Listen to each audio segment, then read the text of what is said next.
The German P camp was quiet that morning. The kind of quiet that came from exhaustion, not peace. The prisoners stood in line, boots sunk into frozen mud, coats hanging loose on bodies that had lost too much weight. Weeks of thin rations had trained them not to expect anything more than a ladle of watery soup and a crust of bread. No one complained anymore. Complaining took energy. A few whispered guesses passed through the line. Soup again. Maybe boiled turnips is. Don't hope, it only hurts more. Then the sound came. Engines.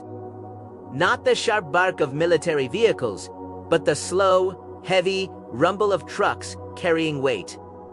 A lot of it. Heads lifted. 2 American trucks rolled into the camp, their backs covered with canvas. Steam escaped as soldiers jumped down, laughing quietly, slapping their hands together against the cold. One German P frowned. Why would they bring trucks for soup? An American sergeant spoke to the guards, then raised his voice. All right, listen up. Nobody moves. Food's coming. The word food traveled through the line faster than warmth ever could. The canvas was pulled back. Inside were crates, wooden crates, metal containers, large insulated boxers. One prisoner whispered, barely audible, "This can't be one meal." The Americans started unloading. Not carefully, not sparingly, they stacked crates on tables. More crates on the ground. Then more. Lids came off. The smell hit first. Not soup, not boiled roots, real food. Warm food. The line broke, not forward, but inward. Men grabbed each other's sleeves, steadying themselves as knees weakened. One P covered his mouth, eyes wide. Another shook his head slowly. This is for everyone. An American soldier noticed the reaction and smiled. Yeah, he said simply. Eat slow. No one moved, not because they didn't want to, but because none of them believed it yet. No one rushed forward. That was the strange part. The food was right there, close enough to smell, close enough to feel the heat rising from it, yet the line barely moved. German PS stood frozen, trays shaking slightly in their hands, eyes locked on portions that felt unreal. A full piece of bread, potatoes whole, not sliced thin to stretch them, meat that wasn't floating in water. Milk. Real milk. One man swallowed hard and whispered, "If I eat this, it has to be a trick." An American soldier overheard him. He didn't laugh.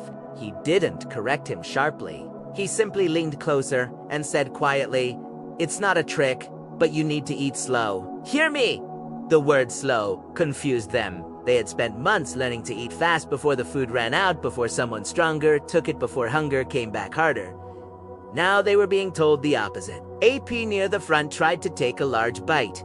His body rebelled instantly. He bent forward, coughing, clutching the table as pain shot through his stomach.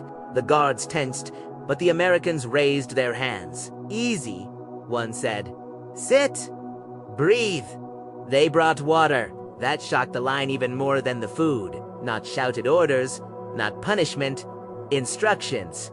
An older prisoner watched all of this with wet eyes. He hadn't reached the table yet, but he was already trembling. "Back home," he murmured. "This would feed a family." When it was finally his turn, he stared at the tray for a long moment before touching it. His hands hovered, unsure which item to start with, like a man afraid the moment he chose everything would disappear. He broke off a small piece of bread. Just a bite, chewed slowly, carefully. Nothing bad happened. Across the room, something changed. The silence wasn't fear anymore. It was restraint. Men reminding each other to slow down, to stop shaking, to sit before eating. An American medic walked through the rows, watching closely. "This isn't kindness," one P whispered to another. "This is something else."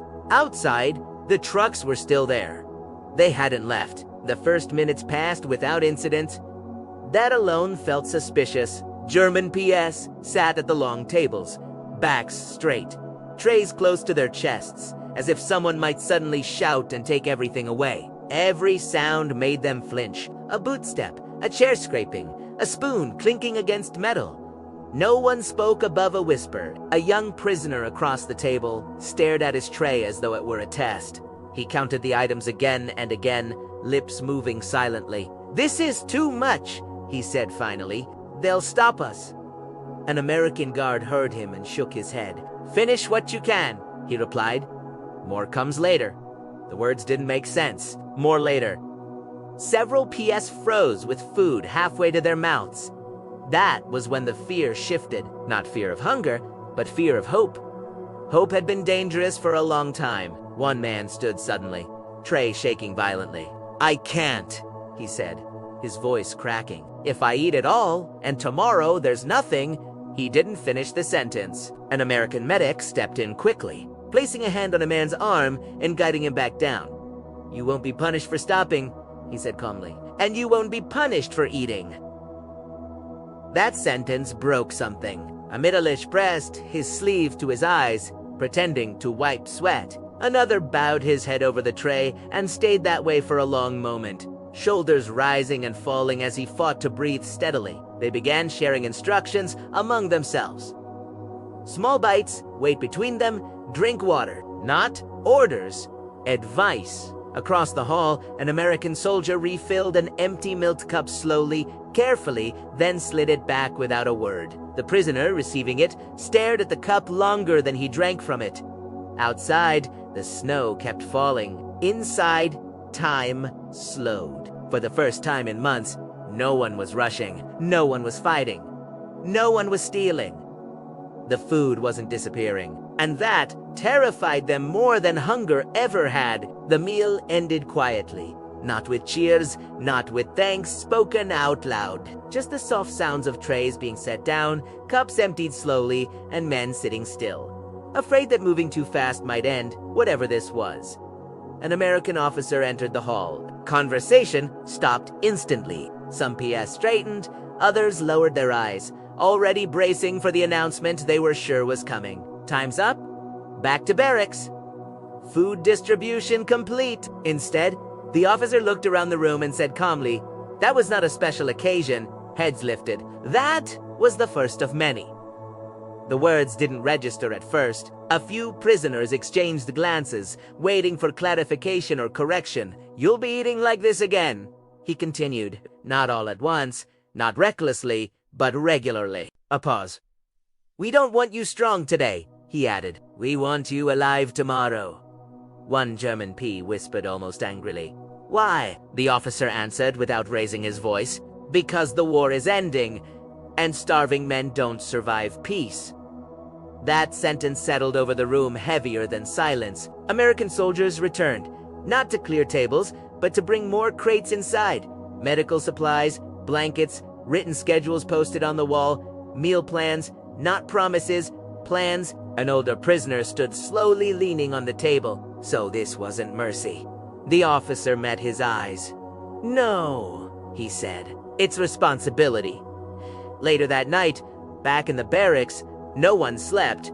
Not from hunger, from disbelief. Men lay on their bunks, holding on to bread saved from the meal, not to eat, but to prove it had happened. Others whispered calculations, trying to understand how tomorrow could possibly include breakfast. Outside, the trucks were gone. Inside, something new remained. For the first time since capture, the future was no longer an empty space. And that, more than the food, was what finally broke them. And